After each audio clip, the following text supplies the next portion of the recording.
Oh yeah, welcome to the 1804 show. I'm your host, Dollar Wheel. Um, Basically, what happened with Black Shay? He had an emergency, but we're gonna do this tomorrow night. I'm gonna do his interview tomorrow night. I know I had shopped, I know I had promoted, but things happen.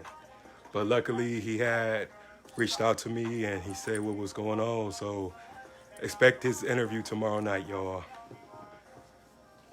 But yeah, I said that I wasn't gonna do no episode tonight, but I really need to get this off my chest. I feel like I'm speaking to the masses.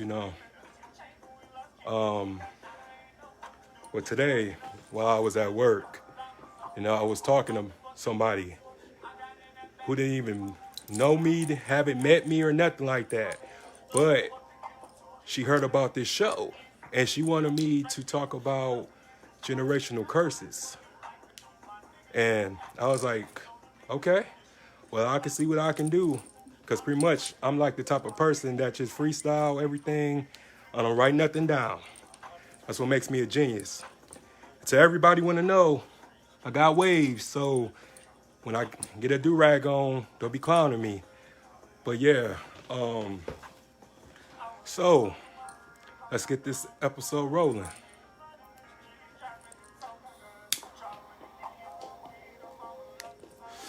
But yeah, I'm finna get real deep. It's finna get real deep. It's just a lot of us, don't even understand what black men go through. We go through so much. We go through hell even before we're born. And a lot of people just really underestimate our feelings, our pain, our frustration, the stuff that we have to endure, the stuff that we have to go through. And it's just time that, we have a conversation about the things that affects our community.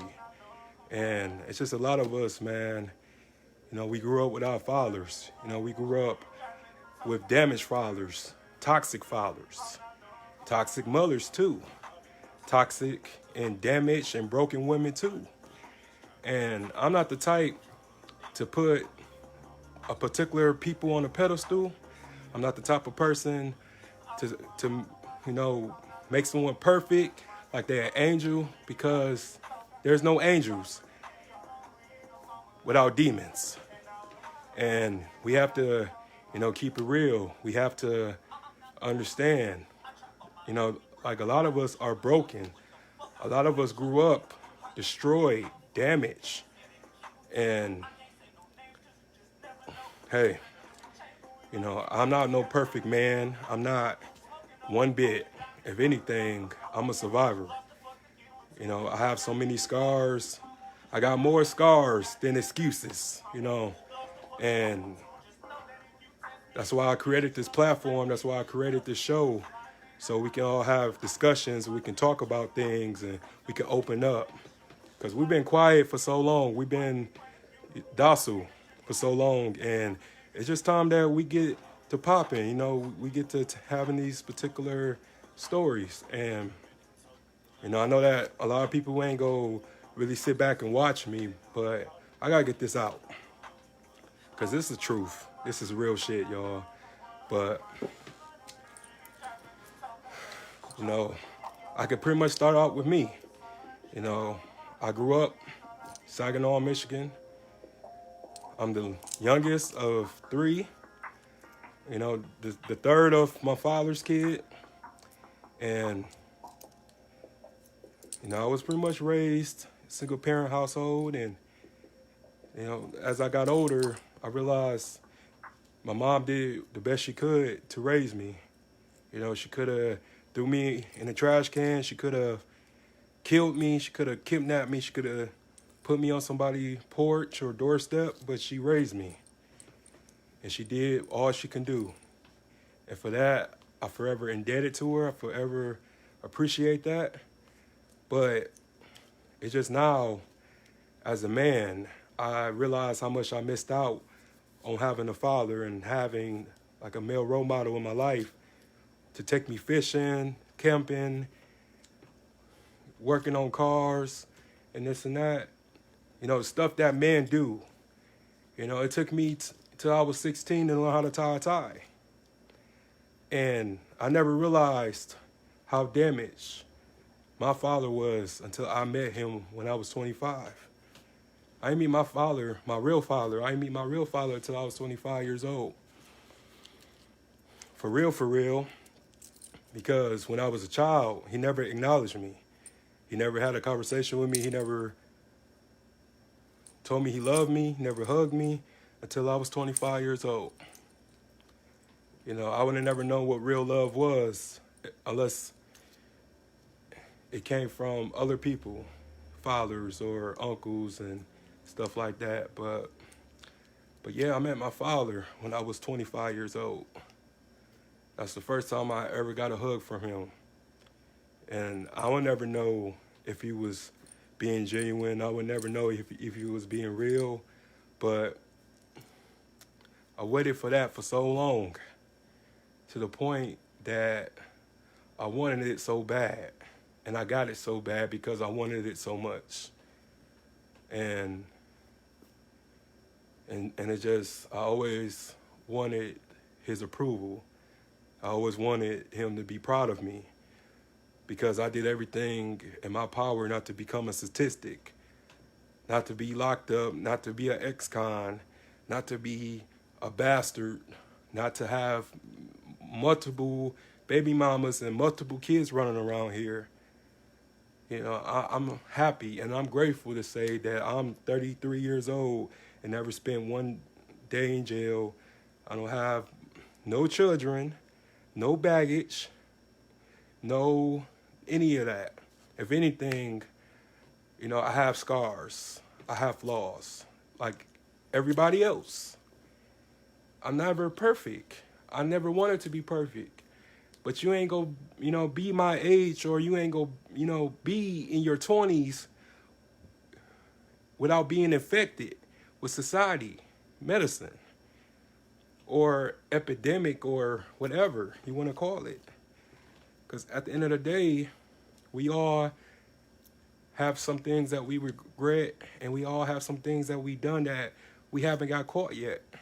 But at the end of the day, you know, I'm just seeking, redemption within myself, because I would never be able to win anybody's approval.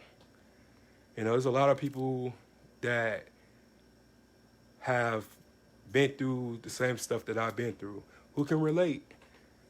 And that's why I'm able to, you know, talk to you guys tonight, because she was telling me about her mother, how her mother, I don't know why she was so comfortable talking to me like this, you know. I was just, you know, at work on break. We was in the park. We was, you know, smoking and stuff like that. And she was just telling me how her mother would beat her ass every night because she looked like her dad. And I would think that boys had it hard because they look like their dad. But females have it hard too when they look like their dad. So her mom would beat her ass every night before she went to work. And a lot of times she didn't have a babysitter. She was like 5, 6 years old, staying at home while her mom worked third shift somewhere. And she never knew what to do. And that touched me, that she was able to vent to me. And she vented to me for like 30 minutes. Hey, what's up? What's up, bro? What's up, y'all? Sorry, y'all. I'm just into the story. But we don't understand what someone's story is. We don't know what a person went through without getting the conversation, without meeting a person, without talking to a person. We just look at a person, and just because they're happy or smiling means that they went through nothing. But that's not the case.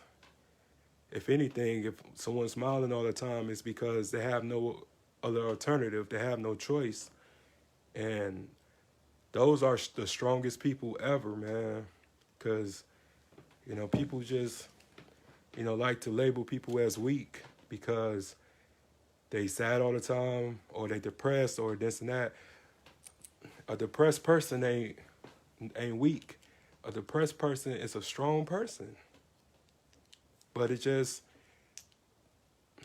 they've been strong for too long. And when I tell you, when you in there, when you in that dark space, you in it. You don't even realize you in it. It just creeps up on you. It's like them ghosts from the movie Ghost, them black spirits that took people to hell. It was just sneak up on you and grab you and keep you there for years, man.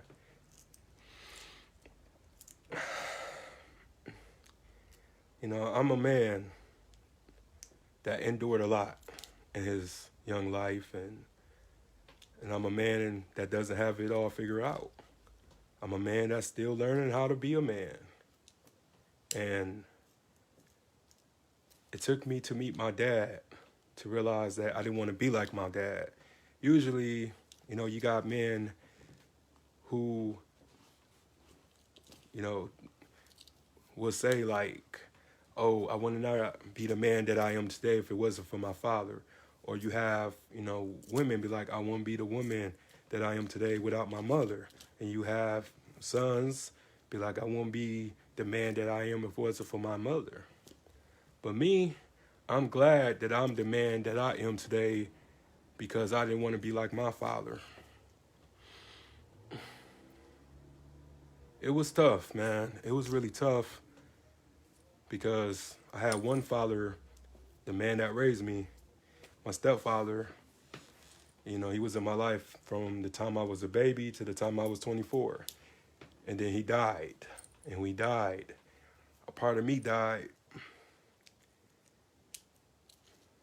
He the reason why I'm the most responsible, caring, compassionate man that I am today. My father, on the other hand, is so damaged, so bitter, so childish, petty.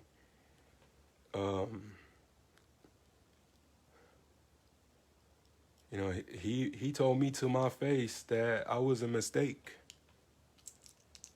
Like, he didn't want me. He told me that to my face. He told me this at 31 years old, that he didn't want me.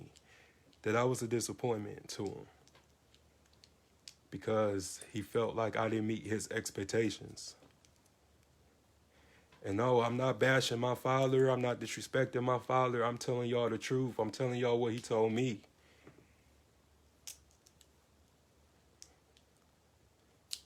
And I was just shocked. I was just like, damn, for real? That's how you feel? And it's the truth. And at the end of the day, I respect him for telling me the truth than living with a lie, But the moral of this episode is you can't make nobody love you if they don't love you. You can't make somebody fuck with you if they don't want to fuck with you. Because people gonna be who they are. People gonna be, eventually, will be the person that they always been. And sometimes, we expect so much, but we gotta stop putting high expectations on our parents sometimes. Because they're gonna disappoint us eventually. They gonna hurt us one day. A lot of our parents hurt us and don't even realize it, They're people, they're human too. They've been through a lot too, And I just think that when it comes to generational curses, somebody in a family has to be born to break the cycle of pain and torment and brokenness and hopelessness. Somebody gotta, become successful. Somebody gotta show everybody else the way out of no way. And I have always been very observant, and I watched things, I heard things, and I said, when I have my kids, when I have my wife, when I have my family, this is going to change. This is going to end with me. And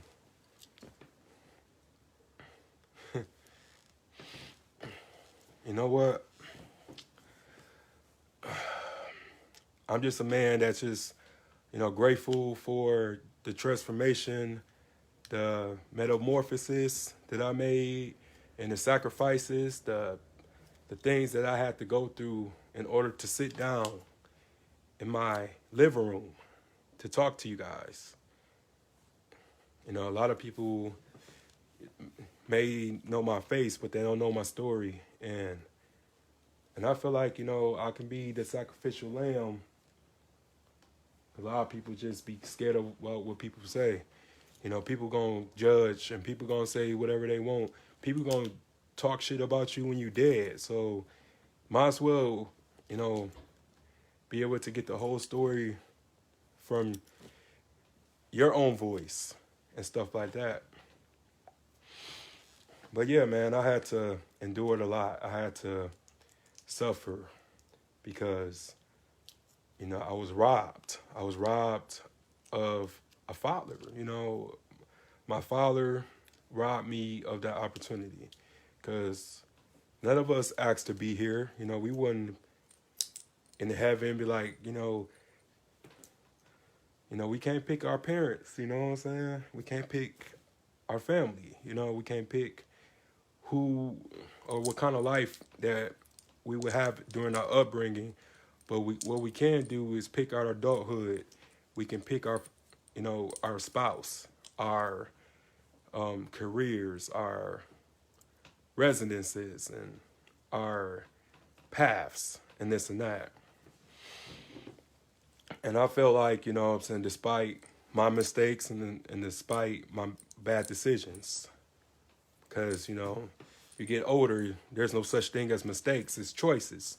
So I made a lot of bad choices, and I made some mistakes. And my mistakes made me wise, made me realize, like, this is what I want for myself and want for my future family, my future kids, and stuff like that. No.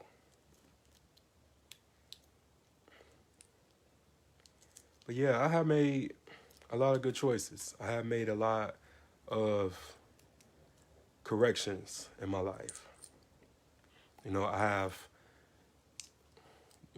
did all I could to be a good uncle to my nieces and my nephew. There's a lot of times I'm not there, but, I'm not, unapproachable. They can find me if they wanted to find me. But I just, I can be more involved. But at the end of the day, I'm only a man. It's so much people expect from me. And I just try to tell others that, you just don't really know what it's like when everybody eyes is on you. Everybody expecting you to fail. Everybody expecting you to fuck up. And we need to just call it like it is sometimes. Like, like the people that's closest to you, be your enemies sometimes. Just, I never pretended to be something that I wasn't. Because I don't know everything. I'm not the smartest man in the world, not the intelligent person in the world. I can only go by from my experiences. And with my experiences, I know what to do and what not to do. And I know that it's prevalent that I be very careful. I, think before I act, But I'm just really like grateful because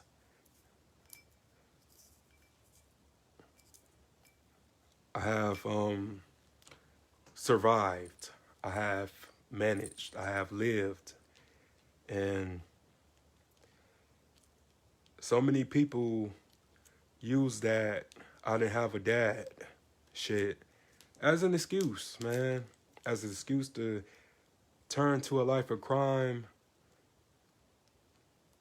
to hurt people, to abuse women, and but me, I use that as a as an antidote. Because even when I was hurting, I still was helping people. I still was loving people.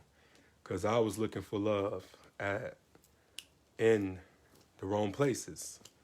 And I can admit, I didn't always pick the right partners or the right girlfriends and stuff like that. But if anything, I have took responsibility for my actions and for my life, and just step and rise to the occasion.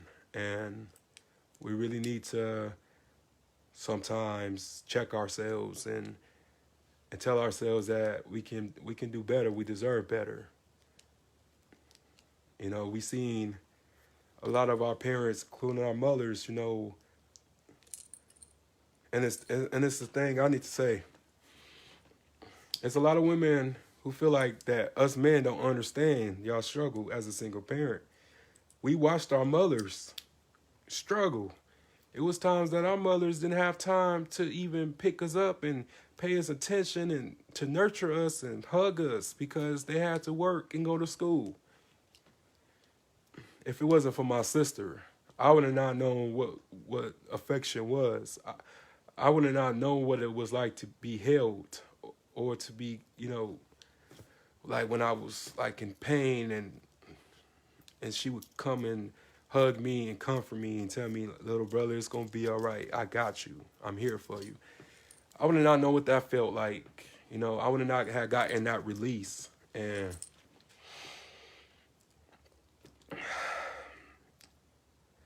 if anything, like, I hope I can give people that release when they come on my show and talk about things that they held in for years.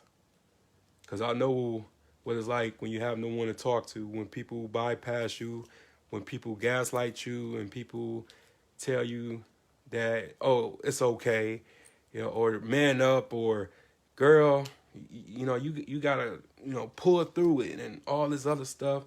But it's hard, you know. We all need somebody. We all need some type of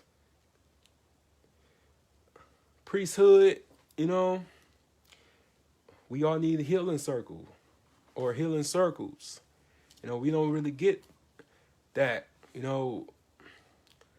So what we do, we turn into drugs, we turn into alcohol, we turn into weed, we turn into, you know, crack, heroin, you know, anything, pills, you know, to make us numb to the pain. And, you know, if anything, it's not healthy. You know, we need better healthy coping mechanisms, you know. And I had to really go through a lot by myself. A lot of people turned their back on me. A lot of people, you know, when I called them, they sent me the voicemail or they portrayed me and this and that. A lot of times I was on my own, but I just always knew as long as I don't give up on myself, I was good, that I was going to find a way to rise to the occasion and rise up and to being the person of my truest potential. And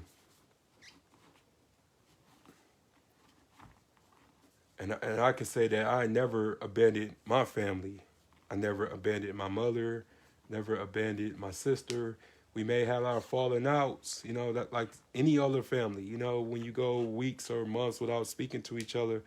But if she ever called me and say, Will, can you come help me? I'm always there. Because she ain't never abandoned me. And we need to come into grips with what we done as well. But we also get into these bad relationships because a lot of things,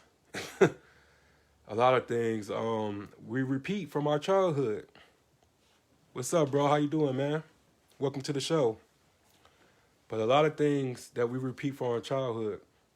So if you seen your parents smoke, eventually you gonna become a smoker. If you seen your parent drink, eventually you gonna become an alcoholic. And if you seen your parents get into a verbal or physical altercation, you're gonna do the same thing. And we need to really stop and think like, dang, like I watched this as a kid. I watched the same scenario play in my head. Because I have seen things from my childhood that repeated in my home. Shoot, I was in a toxic, abusive situation, man. And it was crazy because, like, the chick, like, I seen it in my household and stuff like that. And I was just like, dang, like, because we can always say what we won't do, but never say what you won't do.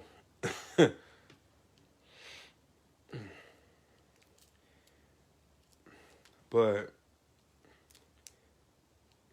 you can end up repeating the same stuff that you saw as a child and don't even realize it. And it's scary. It's scary how a cycle works. Just like you washing clothes. You go through the rinse cycle, you go through the rise, and then you go through the final rinse. And some things, first thing becomes the final rinse. And you don't even realize it sometimes because you're so caught up in to the situation. The King, what up, boy?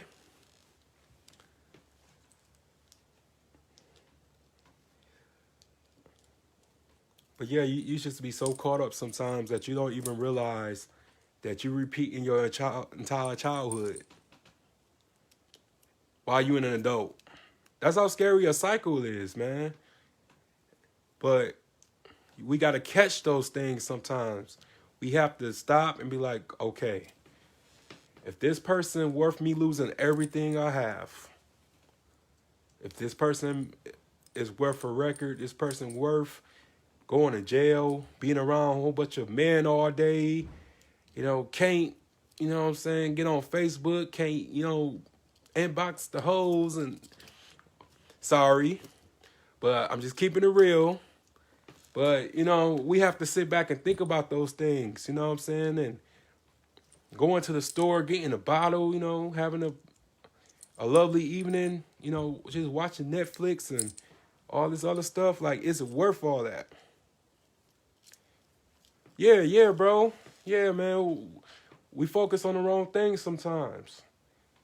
And it'd be a lot of people, man, they treat single as a death sentence. Single is okay. Single is not forever. But a lot of people will be single for years without getting the healing. Because I have talked to so many women. I was ladies' man, you know what I'm saying? But I met so many women, and I asked them, why you single? And they was like, niggas ain't shit, and niggas is just niggas and shit. And I'd be like, wow, how you saying that and you 45 years old with grandkids, So you mean to tell me that every man that you met was evil and wasn't shit? That's not the case. Because, I have been friend zoned so many times by women. I'm the friend. And I hate that. I really do. Because a lot of times I be just, wanting to, cause I seen a lot of them are hurt, you know, and I won't call it simping, but I call it, you know, being a knight shining armor. You know, I always wanted to just save women. I always wanted to just, I just always wanted to just like come here, like I take care of you. You gonna be okay, and all this other stuff.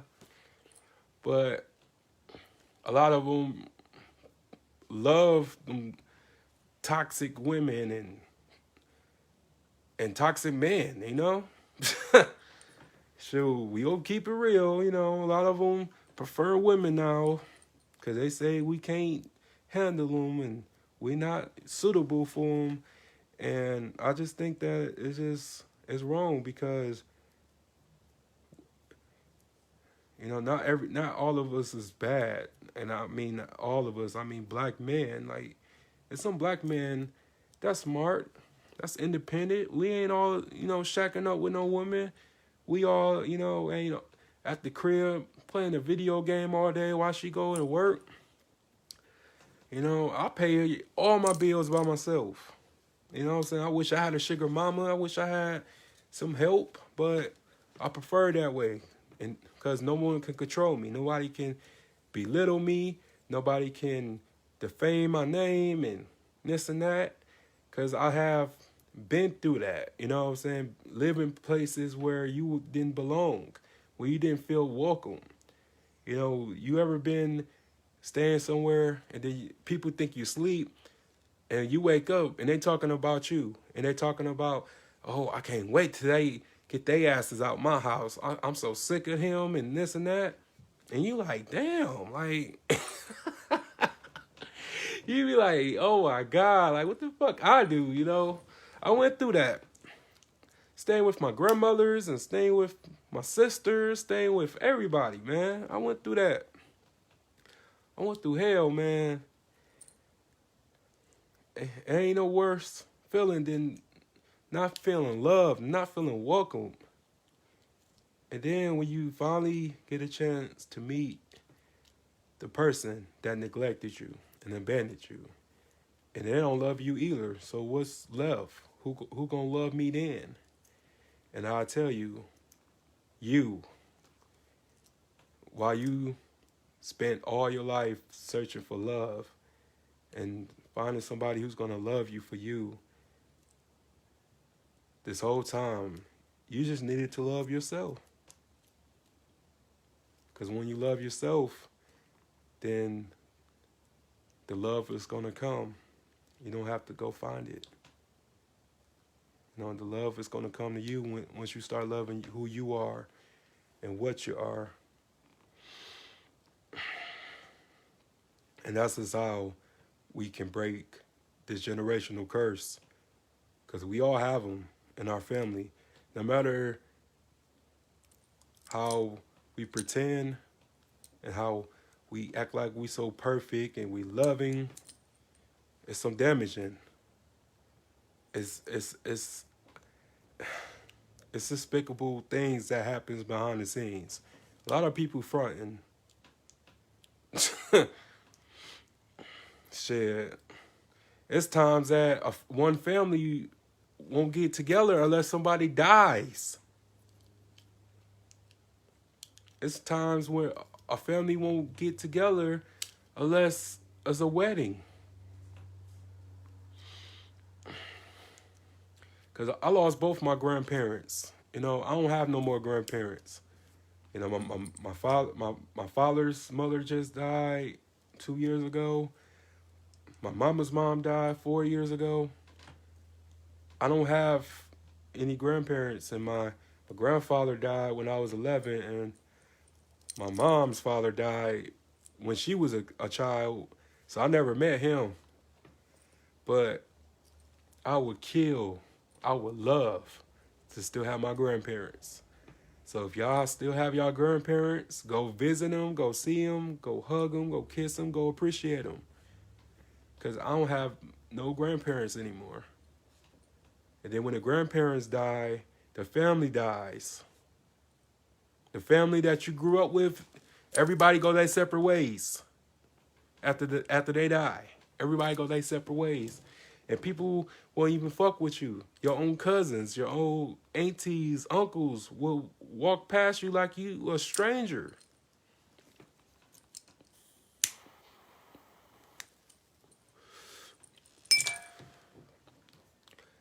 And you should be like, dang, like what the fuck I do to you? It's sad. It's so sad that, you know, in our own family, it's like the Hunger Games. It's like a tribe this way, a tribe that way, and it's a tribe this way. And you was just stuck in the middle.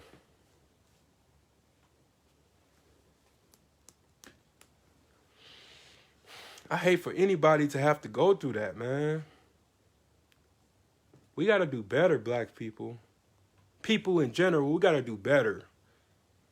We got to stop hating on each other. We got to stop being in competition with one another. Because if you knew my story, you wouldn't hate on me. You wouldn't even hate me if you knew my story.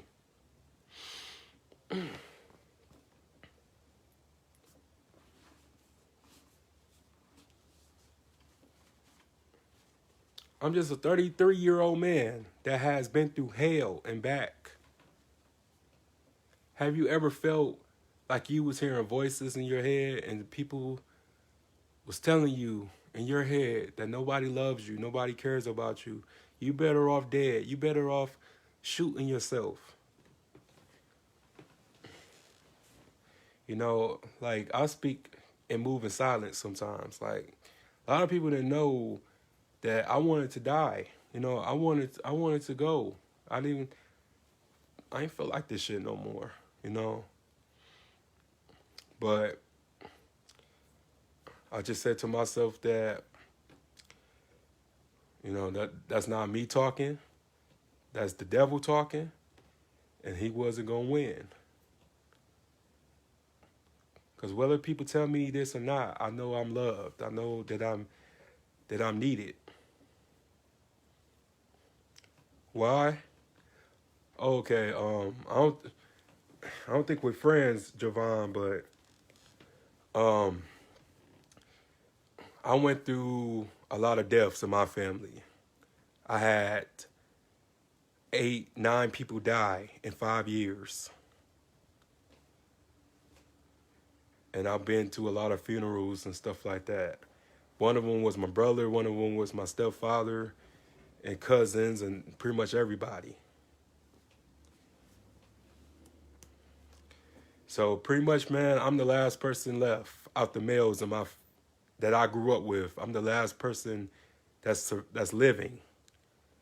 And that's tough. You know, I went through a lot, you know what I'm saying? But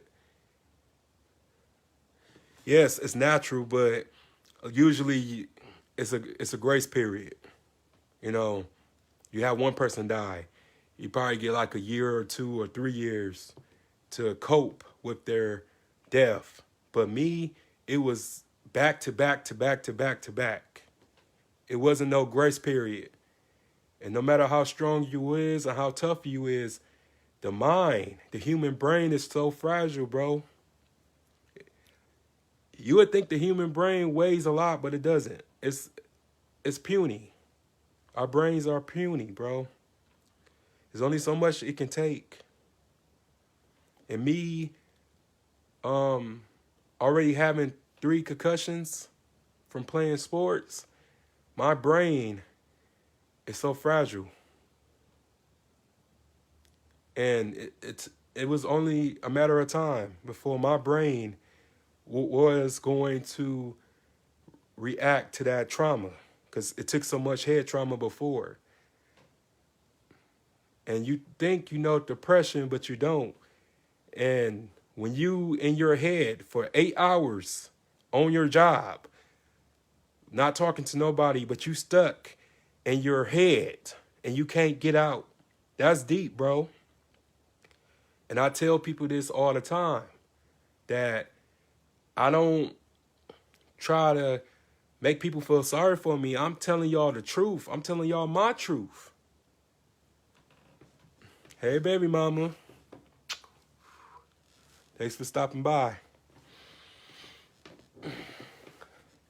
But yeah, I can't tell nobody else story but my story. And this is my story. This is my experiences. And my experiences pertains to a lot of people's experiences. Because I'm going to tell it like it is. I'm not going to sugarcoat nothing. But, you know, us as black men, we don't, you know, we don't get that support system. You know, like women, when they get their heart broke, their friends come over, cook them dinner, and wash their clothes, and be like, hey, girl, and, oh, it's going to be all right, and this and that. But us as men, we get to man up or quit using that as an excuse and this and that. People kick us while we down. You know, people kicked me while people stomped on me. People did the motherfucking Cupid shuffle on me. Oh yeah, it's true. It didn't happen to you, Nay, but it happened to me. It happened to me, baby. But that shit just was like, was painful. It was hard because I was like, damn, what did I do? Like, you know, I just wanted my space. I didn't want no sympathy. I just wanted my space. I just wanted the thing that everybody gets is respect. I just wanted my space, man. People weren't respecting me. People weren't even giving me my space. You know, they were just expecting me to go back to normal after going through something like that. And nobody ever apologized or what they did to me, man. People said and did so many things. The girl I fell in love with, my homeboy, fucked her, man. You know what I'm saying? But it's cool. It's cool. Because at the end of the day, he wasn't my friend anyway. A lot of dudes wasn't my friend anyway.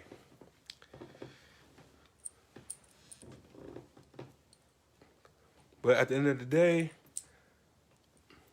I won.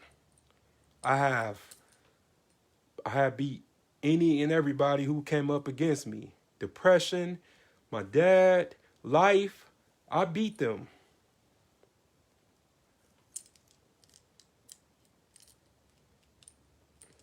You know, people laughed. You know what I'm saying?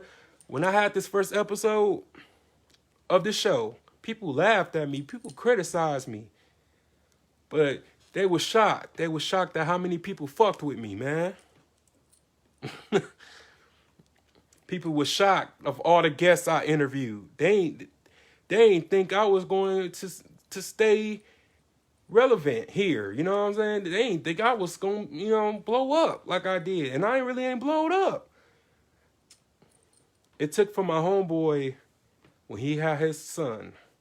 He was like, hey, man, you need to do your show, bro. You got so much to say. You got so much to offer. You got a story, bro. You need to do your show. And here I was. You know, nobody ain't gonna listen to me. Nobody's going to watch me and this and that. And he was like, you know what? Hold on real quick. So he did something with his phone, like, and he bought my mic. Then he bought my my tripod, and he just, you know, told me like, yeah, I just put money in you, so you gotta do it now. Cause I believe in you. And when somebody tell you that they believe in you, that shit hits differently. That shit like ignites a flame inside you. When someone tells you that they believe in you.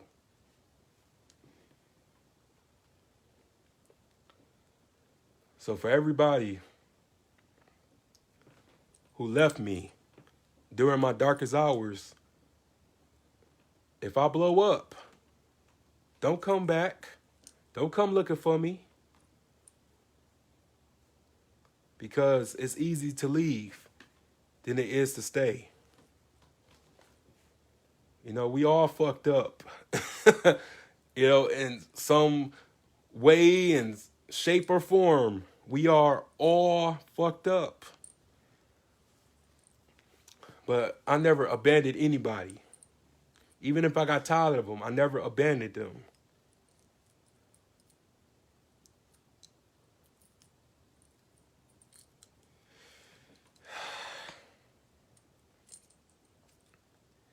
I'm doing this to change lives. This show. I'm doing this to get some healing for myself too, because I learned a lot from those interviews that I conduct. I didn't think I was gonna be doing this last year.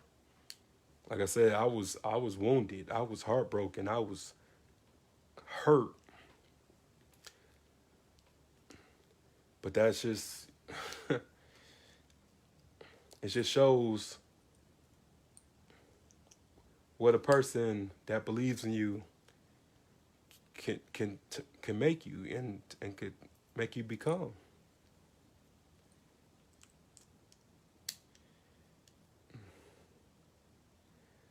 But I'm grateful. I'm grateful for everything that was shown to me. Even if it made me cry, even if it made me angry, made me want to fight, I was happy to show some type of initiative and strength and perseverance. Do it all. Do it all. But I don't hate my dad. I felt sorry for him. I felt sorry for him because he was a 60-some-year-old man still holding grudges from when he was a child. I felt sorry for him. Like, you never got healing, you never got some counseling, and you still harboring over shit over 50 years ago, nigga. Like, man, grow up, dog. you know? And I sensed some jealousy. It was some jealousy. He was jealous because I became, what he couldn't become. Cause he had me when he was 35, and my mom was 30, but when he was my age, he was a father of two. When he became my age, so he couldn't, focus on himself. He couldn't boss himself up. He had to, be a father, but he wasn't no father to me. But I sensed some jealousy, jealousy of he didn't teach me, he wasn't responsible for how I became, and that hurts someone who neglected you and abandoned you, because a lot of times people will abandon you so they can like come back like 10, 20 years later and expect you to be a failure. But like, yeah, like I knew when I came back you was going or wasn't going to be shit. But when you become a success without their absence, that makes you a champion. It makes you a fighter. It makes you a survivor. It makes you tough. It makes you strong.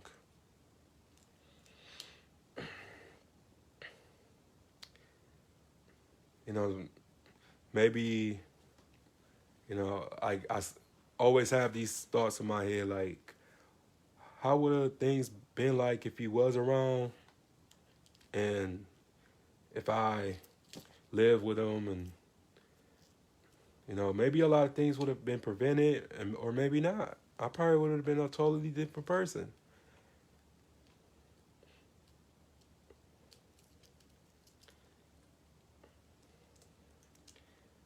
It's just messed up. Like everybody suffers when the family feuds.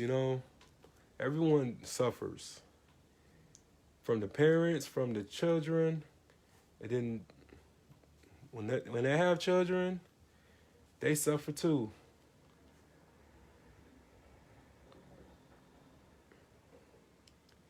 If anything, I just want to be the best father that I can be. I can't be perfect because I know such thing as perfect, but I'm going to fight for my children. I'm going to love my children. My children are going to see me every day. Every time I walk in the house, they're going to see me. And then my grandkids going to see me too. Not only will that deadbeat father will abandon his children, but he will abandon his grandchildren too. He wouldn't even acknowledge his own grandchildren.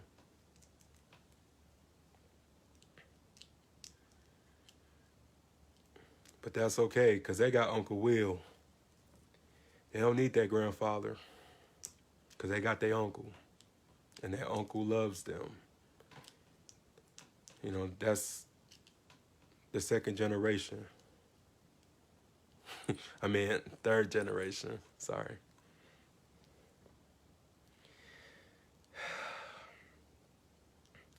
You know, I love my nieces and my nephew so much. And my godson, man.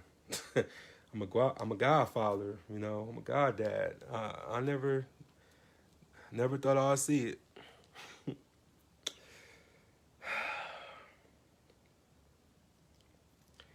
But yeah, man, it's just we don't get a chance to talk about these generational curses that we have, and I think it's really important that we acknowledge the things that happen to us as children and hold people accountable. It's not a sin to hold your mom or your dad accountable for the things that they did to you. It's not in the Ten Commandments that thou shalt not hold your parents or your children accountable. You know, you can do it, but be, you know, respectful. But if they was toxic, fuck that. Disrespect them, because they disrespected you. You know, we need to stop that. You know, putting our parents on a pedestal. We got to stop that. You know, if they was toxic and if they hurt you or they never cared about you, they're not your parent. They're your donors. Your daddy was your donor and your mama was your carrier. You know, us, you know, growing up in the 80s and early 90s and stuff like that with a crack epidemic, man, a lot of these parents was on crack and a lot of these parents left us on horrible conditions. It's still going on today. That's what makes me mad about certain people, man. They get on this blue app and they only good parents on holidays and Christmas and Thanksgiving and Easter and birthdays. And then the rest of the days, they unfit. They abusive. They toxic. We got to stop that, man. We got to act like we don't see people abusing their kids and we don't say nothing because it's not our business. We got to stop that that dear mama syndrome. You know, as much as I love my mom is human. She's a woman. You know what I'm saying? She was a woman before I was born. And I, you know, tell her how I feel. You know, I don't disrespect her like I did when I was a teenager. You know, if anything, like, I will, like, you know, go no contact. So I won't disrespect her. Or I won't say the thing or something that I regret. I go no contact. But I love my mama, you know what I'm saying? I'm always love my mama. You know, it's a spiritual thing.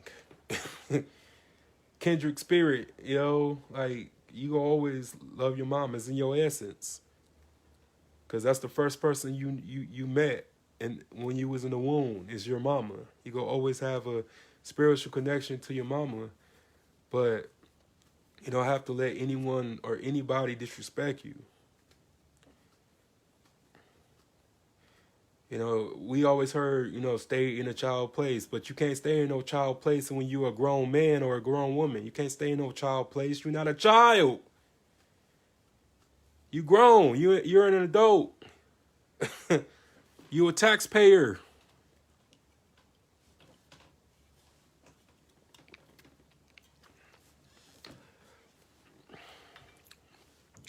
You know, it's just a lot of things, man, that be on my mind, and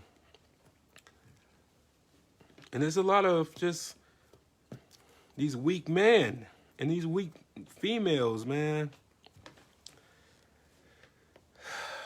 And it's crazy, like, you know, all the statistics out there, man. Like, you see, you know, I'm gonna just create a scenario. Um,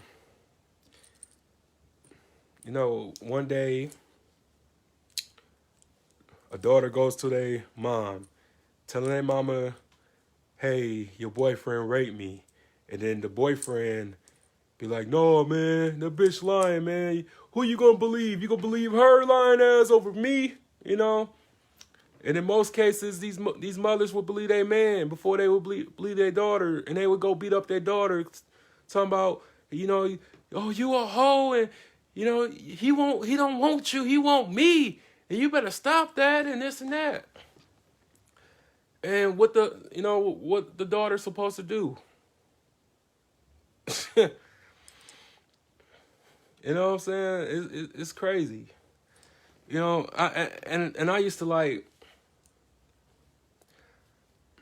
I used to judge somebody who stripped.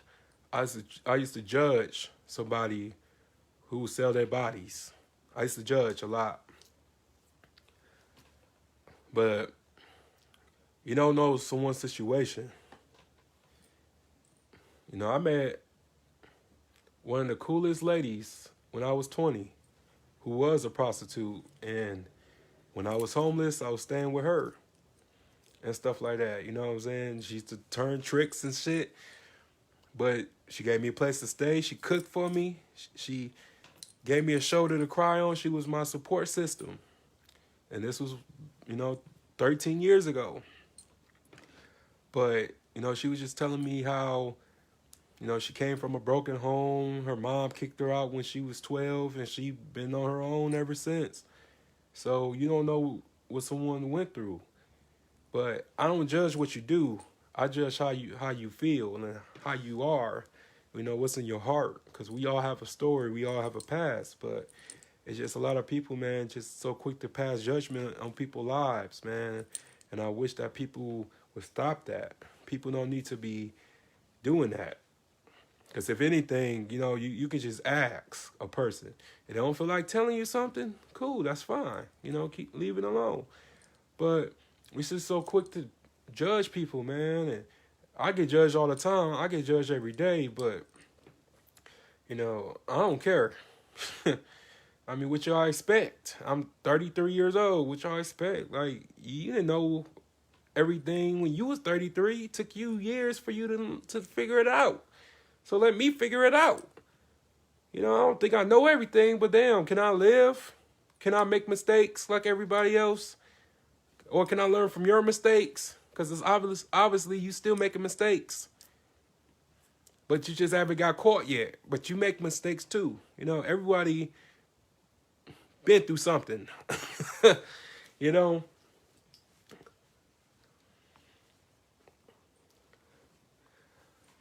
But yeah, man. I don't mean to go off on a tangent, but what I'm saying is that we can learn a lot from our damaged parents.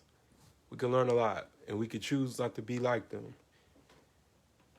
We gotta nip some things in the bud before it spreads, because that should be a virus. And the thing that my dad taught me was that I wasn't going to have my face or my son face in disgust when he looks at me. Because the worst feeling ever is when you lose respect for your parents. You don't even give a fuck if they living or dead. You know what I'm saying? That's just, some shit is just beyond repair. And some shit is just, there's no coming back from.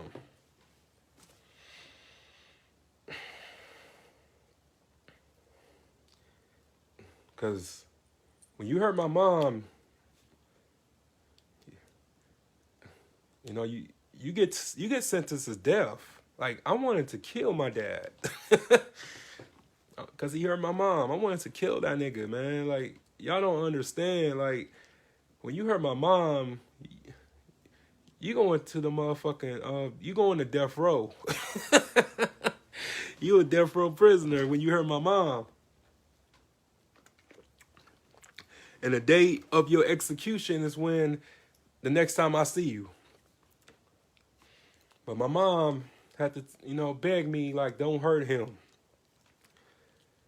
Because a lot of people just think because I'm a punk, because I wear these glasses, don't let these glasses fool you. Anybody that went to school with me knows I can throw these hands, you know what I'm saying? I never backed down for no fight. I never won all my fights, but, well, I won most of my fights, but y'all don't really understand. Like, I really wanted to kill my dad because he hurt my mom. You know what I'm saying? Like, would disrespect her and this and that. And I was like, hey, nigga, that's my mama you talking about. Like, you better check that shit, man. Like, I never let him disrespect my mom like that. You know what I'm saying? I would check his ass real quick. Like, you can say what you want, nigga, but she was here. Where the fuck were you at? So, but, I can get a phone call and they tell me, Mr. Brown, I'm like, what's up? Well, we got a call and your father had passed away. I don't even probably shed a tear. I'll be like, oh, I ain't evil, anything like that, I won't like cry or nothing like that because he don't deserve that.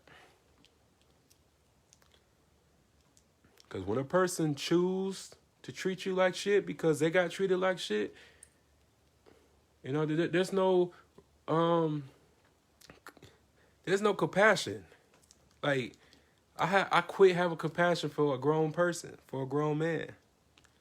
I quit trying to sympathize with a grown person because they own enough to pick and choose right from wrong. You know what I'm saying? It comes a time that you gotta quit trying to understand but you gotta overstand. You can't be understanding shit. You gotta overstand. You just gotta accept shit for what it is. And I accepted and I made peace with that a long time ago. I made peace with that a year ago when he was in his hospital bed. Even though I wanted to break his face and beat him to a bloody pulp, I went to him, I sat with him, and his nurses came to me, was like, who are you? And I said, I'm his son. And they was like, oh, he told us he don't have no kids. So I walked out. I'm like, okay, he don't have no kids. So deuce, peace, I'm out. I did what I was supposed to do, I haven't seen him since. Haven't heard his voice. People would think that's painful, but to me, it's peaceful. Why be around somebody, all they have done was abuse you? And all abuse isn't physical. Abuse is abuse. Mental, emotional, verbal.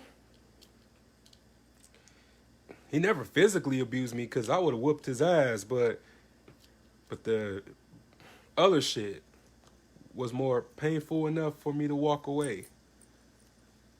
And sometimes you just gotta quit fucking with a person if they ain't good to you. Family is the ones who love you. Family is the ones who accept you.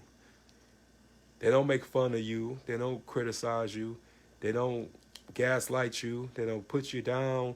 If anything, they try to bring you up with them. They tell you that they love you. They tell you that they're proud of you. They won't criticize you.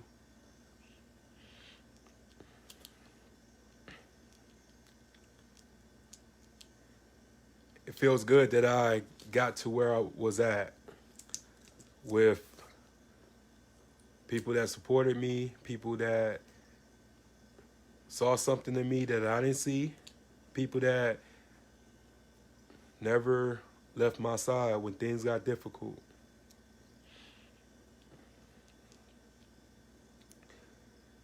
You know, I tell people all the time, like, I didn't have nobody teach me how to be a man like that. I had to learn on my own.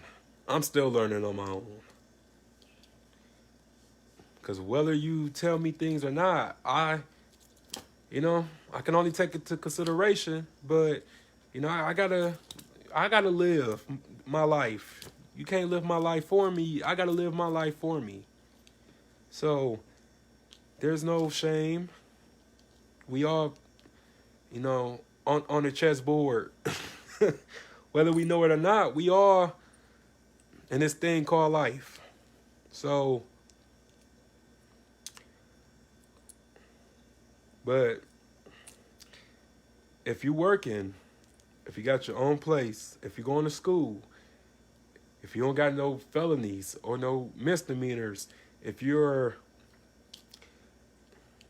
and got multiple kids running around here, if you ain't on drugs, if you ain't, mentally disturbed, you already broke the family curse.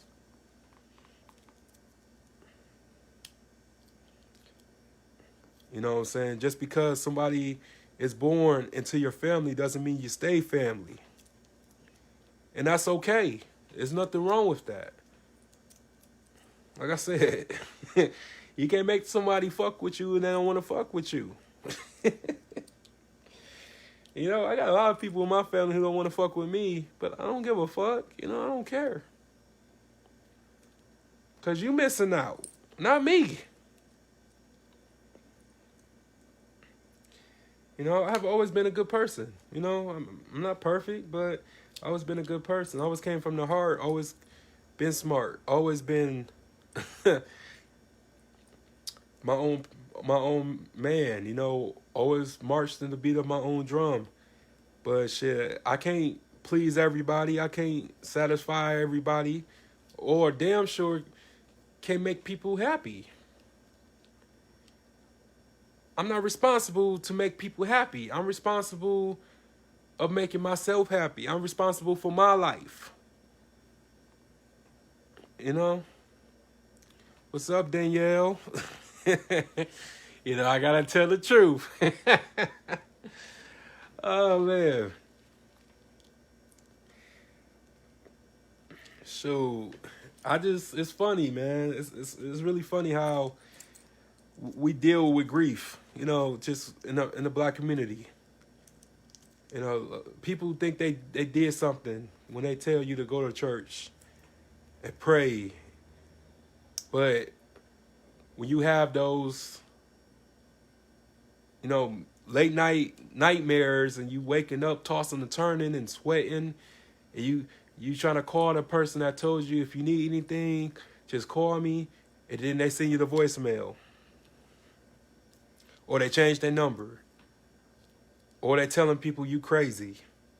That's the worst feeling ever. I went through all of that, man. I went through so much turmoil these past 5 years.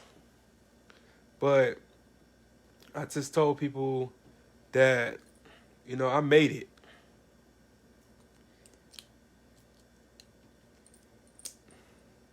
My heart was broken. You know what I'm saying? I was so shocked. I didn't even expect like the things that I got in the reviews that people said behind my back, and I let people come live with me. I let people come stay with me. I got a knife stabbed in my back and put deep, from dinette sets to motherfucking machetes. So many people just, left me hanging. And then when you been through, like, being homeless and staying with people, sleeping in cars and sleeping on, like, park benches and sleeping in shelters,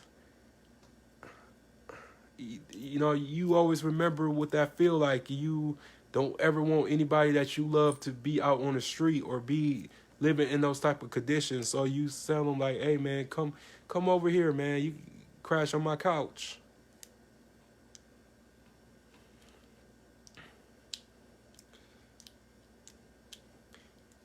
You know, it was people that even came to my brother's funeral, told me to get over it. And they saw me in the worst state that I ever was in my life. But you know what? Karma always been the baddest bitch. Karma is real. And everybody who ever did me wrong is going to get it back. While I get the good karma, they get the bad karma.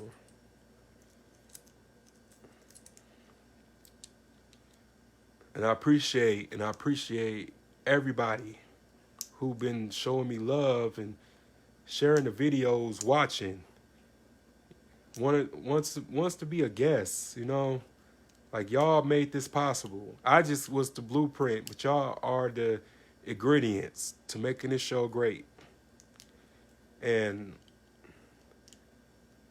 when you start a business, you see who you really got, who really supports you, who really love you when you start your own business.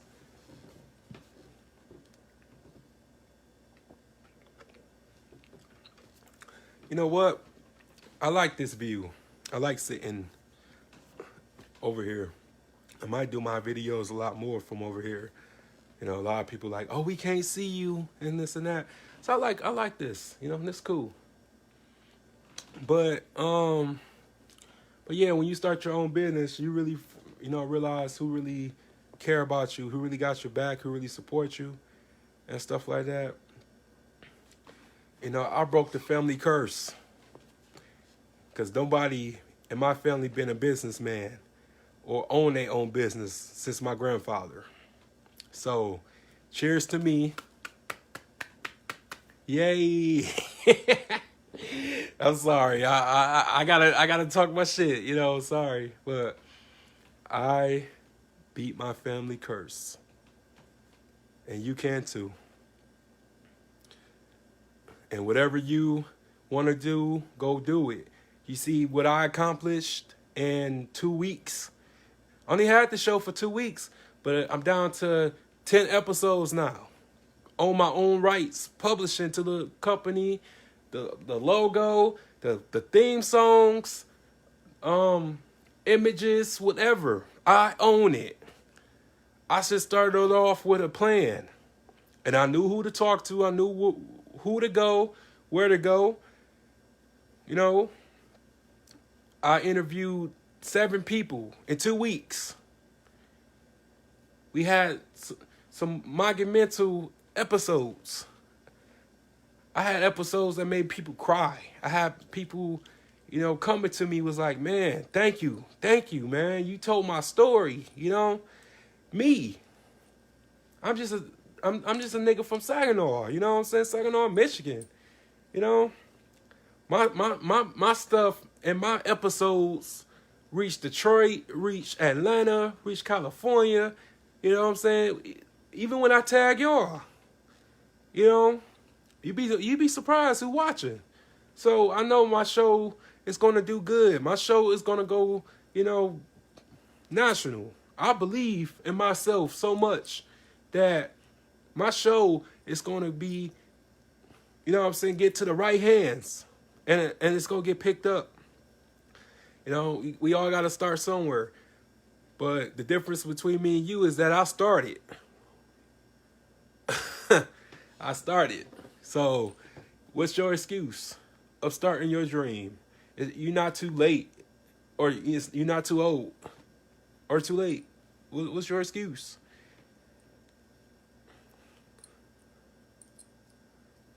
And I was the one that everybody counted out. I was the one that people criticized, talked about, called stupid. But look at me. I'm 33 years old with an LLC. Hey, that rhyme. I wasn't trying to, but, I saw what I did there. But I wasn't trying to do that. But I broke my family curse, man.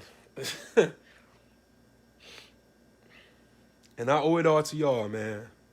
You know, it's because y'all keep me going. You know, every episode, man, I always want to make sure that I give y'all some good content, something to take home or, you know, go to sleep with on your mind or whatever. Just, you know, it's up to you to make your life better. Because nobody can make your life better but you.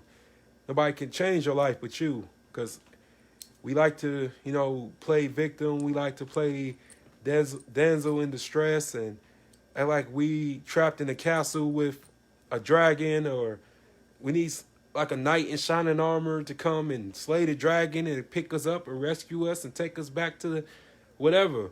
But that's not reality. That's fantasy.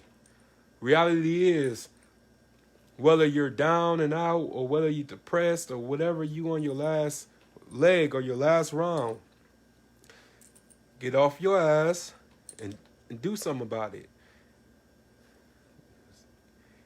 Stick your chest out. Be strong. Because the more that you better yourself, you're going to have people hating, you're going to have people attacking you, you're going to have people and obstacles and hurdles that you got to jump. You know, I have been through a lot. Even with this show, like, I had so many people try to destroy my dreams and shit. I have people who gave up on their dreams a long time ago trying to tell me how to run my business. You know what I'm saying? You can't tell me how to run my business when you never had a business, when you never wanted to be a boss. All you have been was a worker. How can you tell me how to be a boss? How can you tell me how to conduct myself as a boss? Or what to wear and what to say and what to do? Man, shut the fuck up. Like, I'm so sick of people, you know, with these big ass attitudes with some workers mindsets. You can't tell me how to be a boss when you always been a worker. You ain't got no degrees and shit. What you telling me what to say? You telling me what to do? If anything, I'm a leader. And me being a leader, I'm gonna stand for what I believe in. Cause if we just allow certain people or certain things to happen, you know, back in 50s and 60s, if we just allow the white only signs and the color only signs to stay there, nobody didn't say nothing and say that, hey man, this is wrong. You know, I'm a human being too. If we didn't march, if we didn't picket it, if we didn't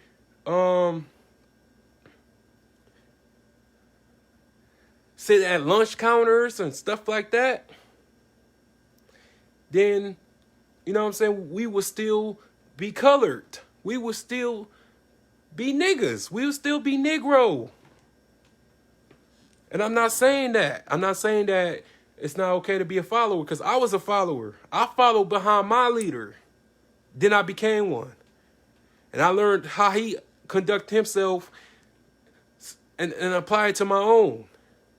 It's okay to be a follower, but you gotta stay in your lane. You gotta know your limitations. If you just a cashier or if you just a hair technician, how you gonna tell somebody who runs a Fortune 500 company what to do? You're not qualified.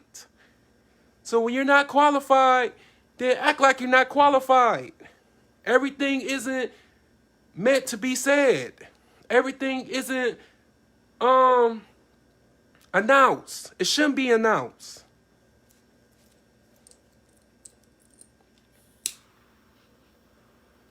Because if you put in on this LLC, then maybe I would have took what you said into consideration. But I pay for this shit. I bought my licensing for this company. And I'm just using Facebook as a platform. You know, pretty soon I'm going to go on YouTube, you know, subscribe to my YouTube page, the 1804 Show. Yeah, but I'm saying, you know, I'm just using Facebook as a platform, but I did this myself. And then I have other people, you know, help me out, but it took me to see it before everybody else saw it. And now y'all seeing it. I saw it and I worked my ass off. I got better. I stay up all night doing research on history and how to conduct better interviews, how to become a better listener, a better communicator. I watched YouTube videos on how to perfect my craft because I believe in myself. You know, I put in the work. A lot of motherfuckers don't want to work. People just want shit easy and to hand it to them. But how you gonna want a better life if you don't work for it? You gotta work for it. You know, everything doesn't fall from the sky. You know what I'm saying? Ain't no damn Aladdin, ain't no damn genie, magic lamp all the time, you know? If you want the life, you better go get it. If you want the life that you deserve, you better work for it. Because nothing comes easy. But that's enough. You know, I feel like I talked y'all long enough. But yeah, we gonna do the interview with Black Shade tomorrow. That's for sure. And more interviews coming.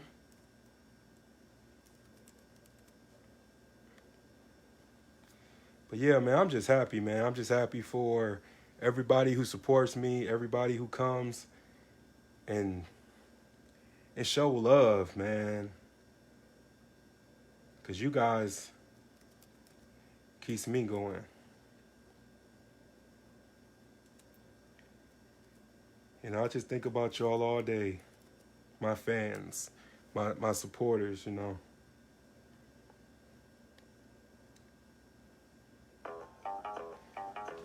Oh, snap.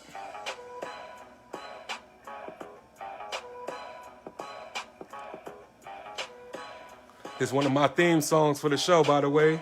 I don't know if y'all can hear it.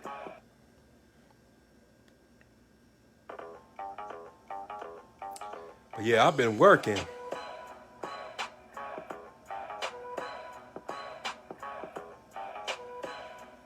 This shit fire.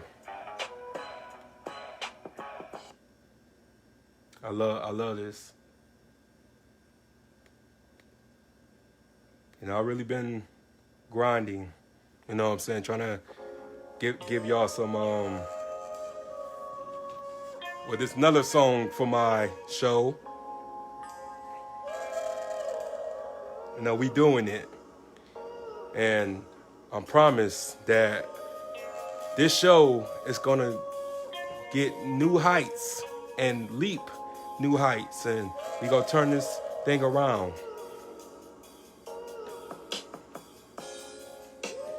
My little cuz on the track.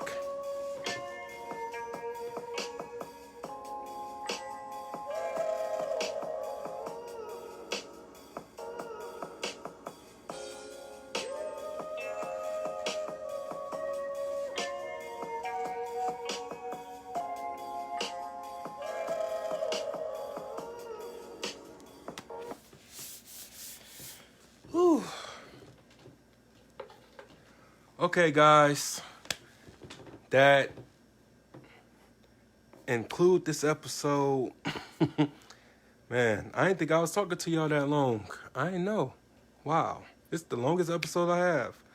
But yeah, I hope I ain't, kept y'all up or kept you bored or whatever. But yeah,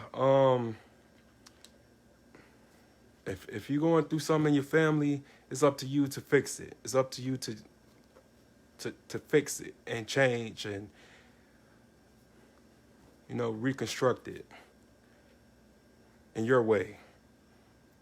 You can't help your family, you can't save your family. The only family that you can save is the one you create.